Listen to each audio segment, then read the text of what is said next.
In this video, I'm going to be discussing what could be considered a militia or guerrilla organization's mail system. Morale is extremely important for the families and for the troops that would be in the field. The one thing that will have the greatest impact on morale, improving it or destroying it, is mail. Contact with family and loved ones. During the Revolution, there was a mail system that was set up by the Continentals, by the rebels, that allowed mail to go from the troops in the field to their families back home, from the families to the troops. It was not fast in any fashion. You may get a letter that was written a month to 2 months ago. And for us, it'll be essentially the same thing. We will not be able to use internet. We will not be able to use phones, because both of those will be electronically tracked, and the computers will be able to identify voices. They've been collecting them for a long time. We will not be able to use established postal systems or delivery systems. It's a guarantee that those will be heavily monitored.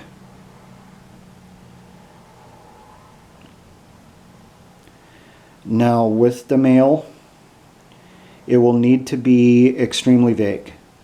We still want to pass information back and forth, but we do not want identifying information in there. From the troop writing to the wife back at home, he shouldn't address it, "My dearest Diane." He should address the letter, "My dearest wife," or whatever they come up with. No names. Plain and simple, no names. Do not give ages. Do not give too much information that can be used to identify the family, like how many children there are, what's ages, your child just had his 5th birthday, or she just had her 2nd birthday. It's just, your boy had his birthday recently. Don't even say how long ago it was. Just say recently, or a little while back, instead of saying 2 months ago. Don't say that, they had their birthday party at this location. We had a party. He loved it. The family showed up. His friends showed up. He got lots of gifts. For the troop in the field, don't mention anything about casualties, about how the morale of the unit is, how's your buddy doing, how you saved his life during an ambush when you were ambushing these people over here. Don't give out any identifying information. Reason for this is it's a guarantee that some of our mail will be intercepted, and the intel services will go over it thoroughly. They'll look for indications of fingerprints. They'll compare writing patterns to what's in the computer. Everything and anything you can think of. And the reason for that is so they can figure out the names of the troops in the field, and then who their families are. There unfortunately are a lot of stories out of Iraq, primarily of the contractors and the CIA spooks. Something that apparently did happen quite a few times. I'm not going to say it was a regular thing, but it was enough that there's stories out there. If intel suspected a particular person was an insurgent, they would round up the family. The family would be brought in. The troops that were rounding up the family wouldn't be told too much on it, just that they were being brought in for questioning. Well, the person doing the questioning was typically someone without morals. Someone who gets off on hurting others. There are stories of spouses, of parents, being brought in, restrained.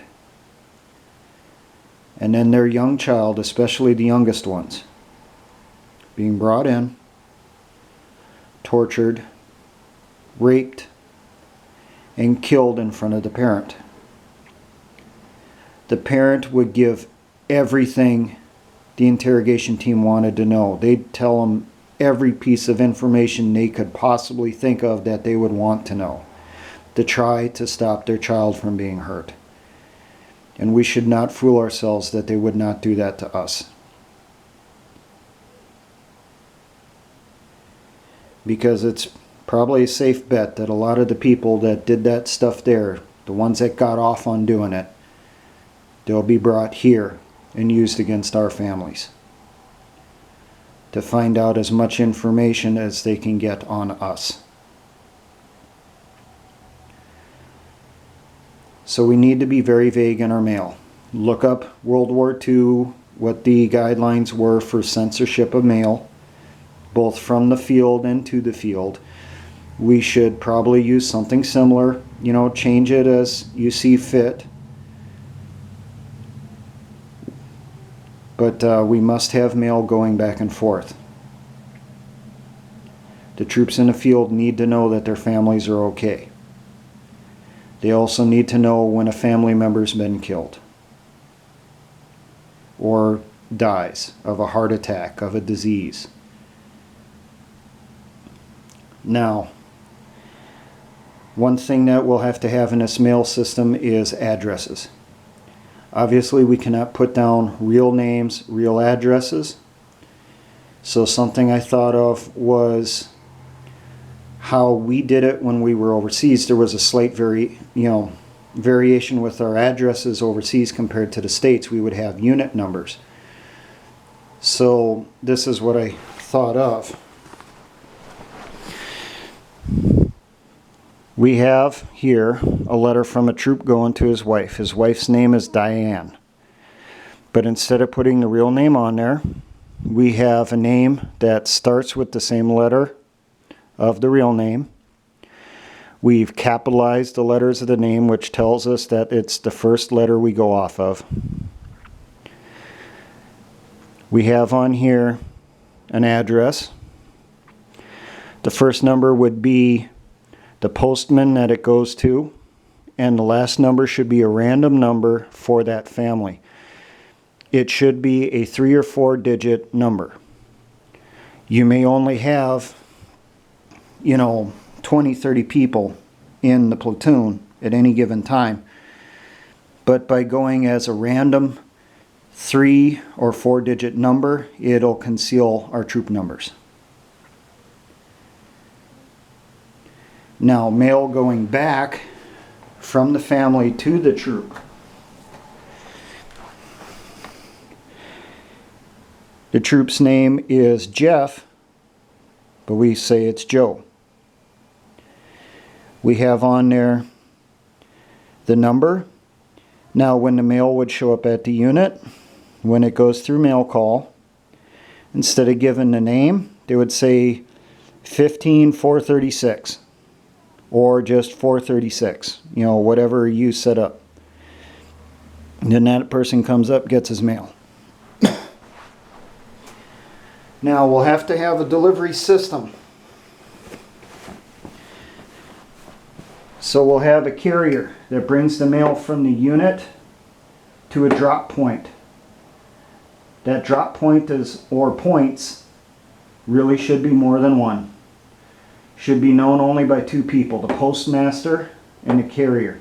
The postmaster is the person that will receive the mail and also send out mail to the unit. They may not know who the carrier is. They really shouldn't. They will just know the drop point or points, and they will know to check, that drop point like every 3rd or 4th day, not a set time. Maybe they'll be told, check it every Tuesday, Thursday, and Saturday. Or they'll be told, check it every 5th day.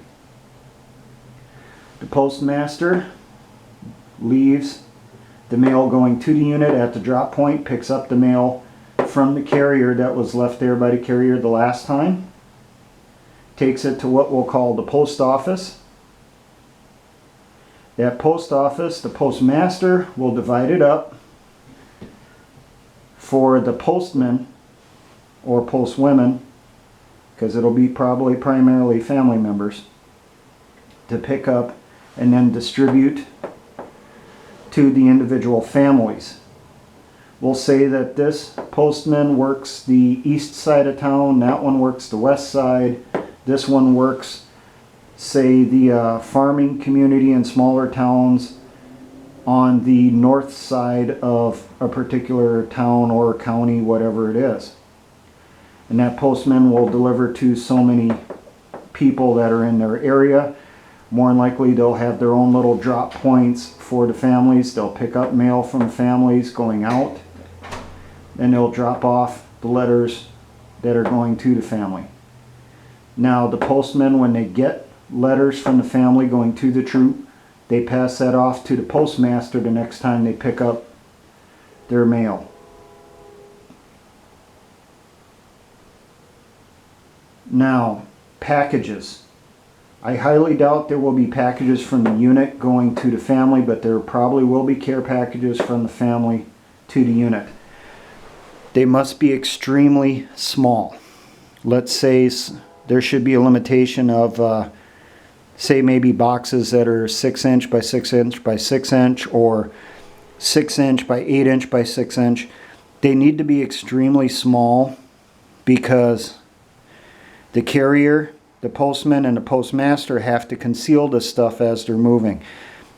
They cannot transport large numbers of boxes. It'll be too obvious, especially large boxes. People will ask questions, especially when they go through security checkpoints. So keep that in mind. Now, if a particular drop point gets compromised and the postmaster or the carrier discovers it, they should have some type of signal that they leave out for that drop point, showing that it's safe or that it's been compromised.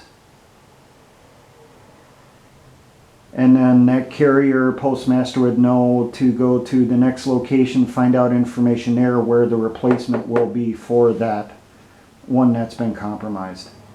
They should also have some type of established SOP as to what the bundles of letters should look like, how they should be set, so on and so forth, so they can tell if there's been tampering.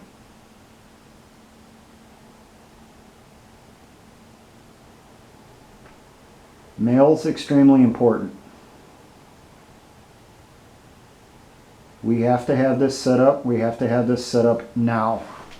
Because right now it looks like we're going to go operational sometime in the next few months here.